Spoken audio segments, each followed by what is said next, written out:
이제 구체적으로 시도 단위에서 어떤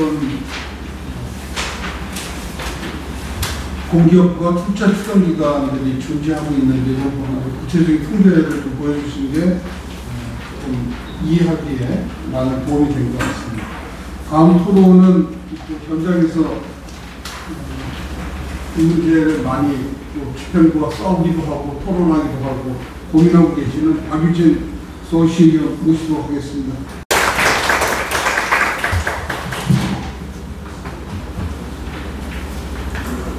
네, 반갑습니다. 이게 명색이 국회 도서관 소회의실인데 장비가 놀라운 시스템입니다. 의자 팔꿈치가 부러져 있어가지고요. 예, 이 대한민국 민주주의의 갈 길이 멀죠. 저는 토론회 발표 자료집에 보시는 것처럼 그냥 별도의 문서를 안 썼잖아요. 야, 이 양반 진짜 성의 없이 왔구나 이렇게 생각 드셨겠지만 제가 드리고 싶은 말씀이 이제 민감하기도 하고 민감함으로 더 제대로 이야기해서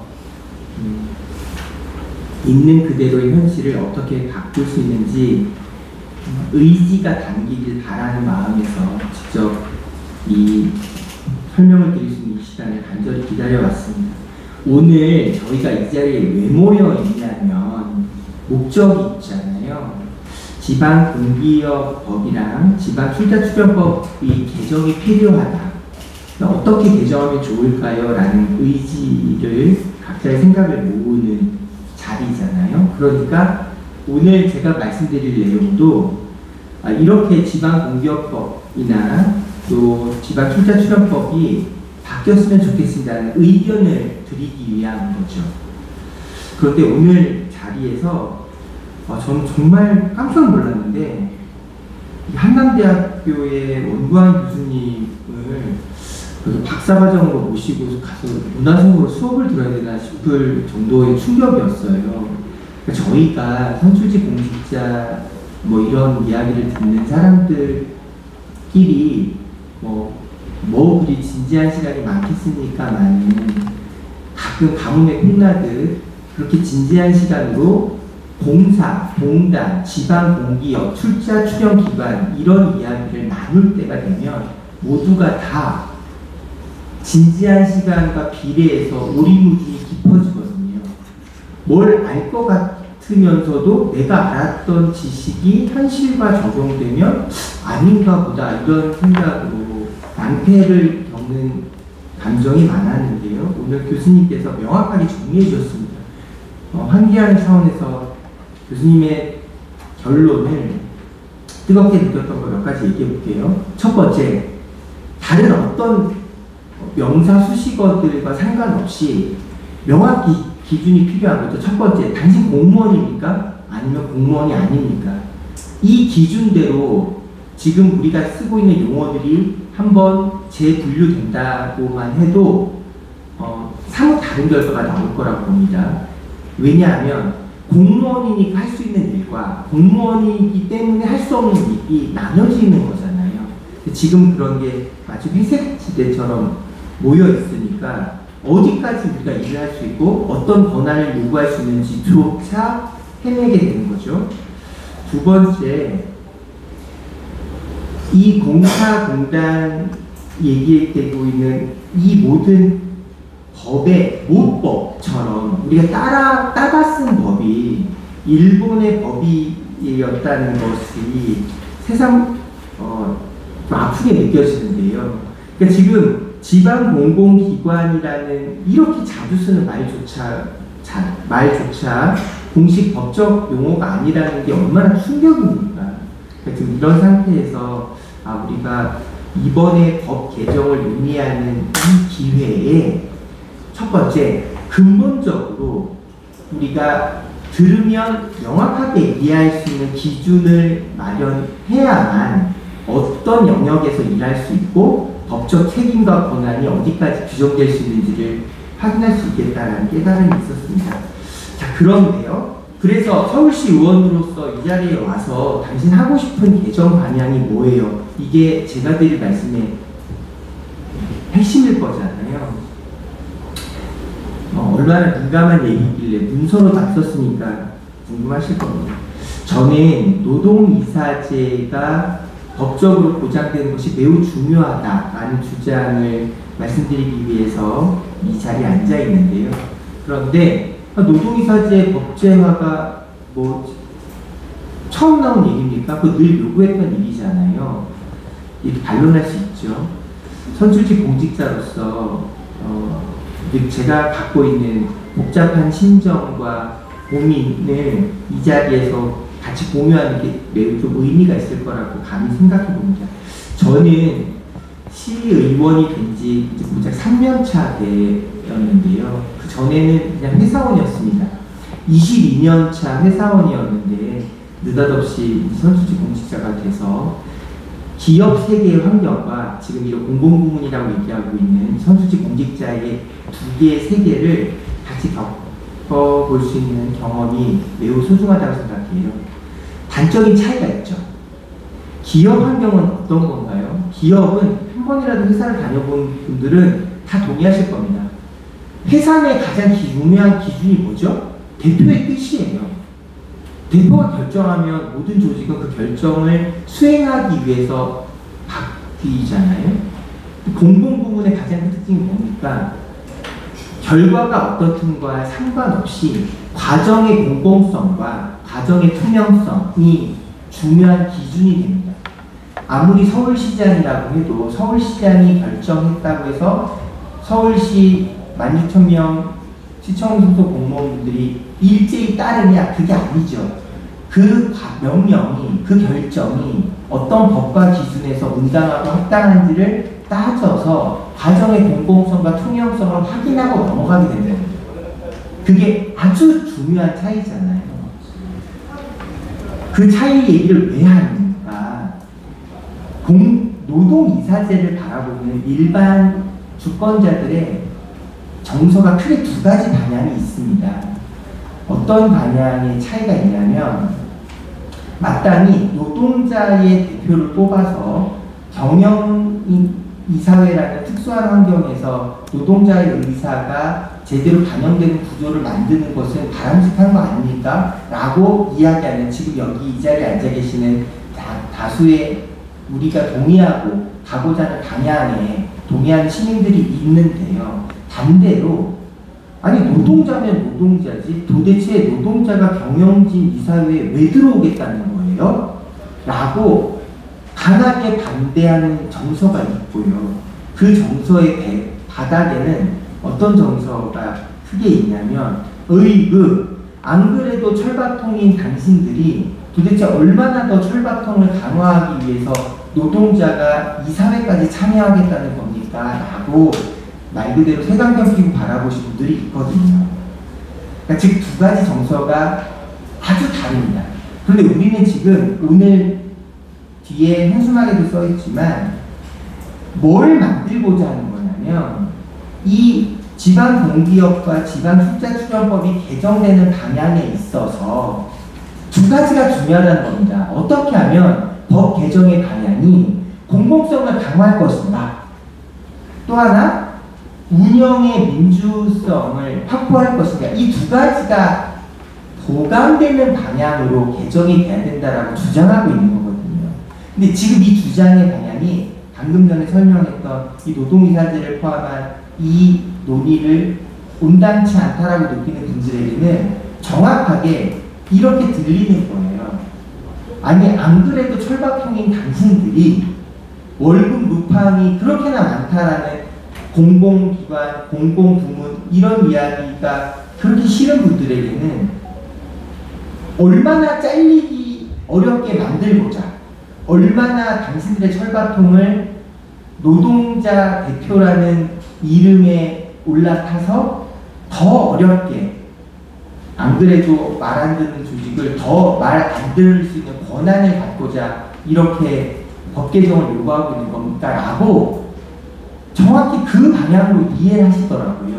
그래서 제가 이 토론회 오기 전에 사전 준비 과정을 나름 여러 주권자분들과의 깊은 토론을 좀 가졌는데 이 두 가지 관점이 건너가기 어려운 강처럼 완전히 다르게 이해되고 있구나라는 걸 깨달았습니다.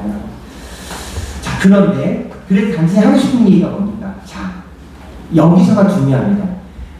애당초 빨간색, 파란색 지지하는 정당이 완전히 다름에도 불구하고 이번 대선에서 무려 41%의 지지율을 차지했던 내란에 연관되어 있는 정당의 투표율이 나왔던 것과 그대로 시사하듯 이 지방공기업과 지방숫자출연법이 운영의 민주성을 강화하고 공공성이 강화되는 걸 보장하는 법 개정이 필요하다라고 말하는 우리의 이 방향성을 훨씬 더 명확하게 지금의 공공기관이라고 공공부문이라고 대표되고 있는 이 소위 말하는 잘리기 어려운 사람들, 철밥통이 강화된 사람들이라는 이 환경에서 우리가 말하는 공공성이 강화되고 운영에서 민주성이 강화되는 방향의 법 개정이라는 것은 말 그대로 한쪽 편만 드는 거 아닙니까? 이 논의에서 우리가 답을 해야 된다는 거죠. 저는 그 답이 노동이사제에 아주 커다란 비중으로 들어있다고 생각합니다. 왜 그러냐? 아까 노기호 이사님께서도 말씀해 주셨지만 지금의 노동이사제는 말 그대로 엄발의 오줌 누기 같은 어정쩡한 상태입니다. 아무런 법적 권한을 갖고 있지 않은 상태에서 서울시의 경우 2016년 전국 최초로 마련됐습니다만 목도하신 바처럼 정권이 바뀌고 그러니까 어떤 집행부의 수장이 바뀌느냐에 따라서 겨우 간신히 조례의 근거에서 유지되고 있었던 제도이기 때문에 성격이 완전히 달라질 수 있어요. 구체적인 사례 두 가지만 얘기해 보겠습니다. 작년에 있었던 노동이사제 저희가 계약이라고 말하는 것은 기존에 100명 이상이면 뽑힐 수 있는 권한을 정부 공공기관과 공기업과 기준을 맞춘다는 이유만으로 300명으로 확 올라섰더니 32명 나올 수 있었던 노동이사제의 노동이사분들이 17명으로 줄어들게 됐어요. 근데 진짜 충격적인 추악한 현실은 뭐냐면 그 조례가 개악되기 전에 이미 서울시 노동이사는 17명 수준이었습니다. 그러니까 조례 근거에서 노동이사제를 만들어놨어도 심지어 TBS 미디어재단 같은 경우 노동이사제를 뽑아놔도 임명 안 하면 그만이고요. 교통공사 같은 경우에 노동이사제 선발에서 1순위, 1, 2, 3등이 뽑혔는데 1등은 어쩔 수 없고 2등은 마음에 안 드니 3등 노조이사제를 뽑겠다라고 결정해버리는 일도 있었죠. 즉 있으나 마나한 규정에서 시장 마음대로 운영할 수 있어요. 또 하나 사례, 이번 얼마 전에 통과됐던 조례인데요. 조례 내용이 뭐냐면 이런 서울시에 6개 공사 기관이 있는데요. 4개의 공사와 2개의 공단이 있죠. 이 6개 기관과 출자 출연 기관이 있는데 놀랍게도 출자 출연 기관에서는 기획경제위원회 상임위에서 부결이 돼서 올라가질 못했고요. 나머지 이 4개의 공사와 2개의 공단 기관에 적용되는 조례안이 이번에 통과됐는데 조례 내용이 뭐냐면 진짜 황당합니다. 당신들 기관, 이 6개 기관의 인사, 재무, 그리고 의사결정에 중요한 경영상의 부문들은 서울시 주무부서장에게 사전 협의를 거쳐서 오라는 겁니다. 아니 실제로도 이미 그렇게 되어 있었잖아요. 근데 그걸 명문화한 거죠. 이런 일을 왜 한 걸까요가 중요하지 않겠습니까?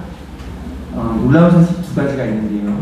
첫 번째, 지금 여기서 이 조례안에 들어있는 해당 주무부서장에게 사전 협의를 거치고 오라는 이 조례안은 교통공사 예를 들면 서울시 교통공사의 중요한 의사결정을 서울시 교통실장과 사전 협의를 거쳐서 와야만 토론할 수 있다, 논의할 수 있다 이런 건가 보다 라고 이해되잖아요. 여기서 말하는 주무부서장은 해당 과의 과장입니다. 저기 너무 놀라서 2번, 3번 확인했는데 해당 주무 과장이 주무부서장이랍니다. 그러니까 이거는 좀 비약된 표현입니다만 이렇게 단적으로 얘기할 수 있는 거예요. 16,000명에 이르는 서울교통공사의 인사와 재무에 대한 아주 중요한 의사결정을 서울시장에게 논의하기 전에 반드시 서울시 교통실에 교통정책과장과 사전협의를 거쳐야 토론할 자격을 가질 수 있다라고 조례가 통과됐다는 겁니다. 그걸 이제 집행부에서는 아니 안 그래도 그렇게 되어왔던 과정이었던 것을 그 해당 주무부서장은 서울시장과 똑같은 위치에 있는 집행부의 일원인 거고요. 그런 집행부 일원의 실무부서장과 사전협의를 거치고 와야 더 논의가 진지해지는 거 아닙니까? 이렇게 설명을 하더라고요. 근데 그거는 이제 우리 모두가 느끼고 있는 감정을 다른 말로 표현하는 거죠. 모두가 느끼고 있는 감정은 뭡니까? 서울교통공사는 서울시 교통정책과장의 통솔하에 있는 기관이에요 라고 못 박은 거죠. 그걸 어떻게 운영 민주성과 공공성 강화라는 측면에 합당한 조례 개정이라고 말할 수 있겠습니다. 분위기가 안 좋아지는데요. 결론에서 말씀드리겠습니다. 지금 지방공기업 및 지방투자출연법 개정을 위해서 어떤 방향의 방향성이 좋겠습니까? 라고 의지를 모으는 자리잖아요. 그 자리에서 영토바가 말씀드리고 싶은 것은 지금 서울시의 노동이사제 계약과 황당한 조례 개정이 상징하고 있는 현장의 모습이 있다는 겁니다. 어떤 모습?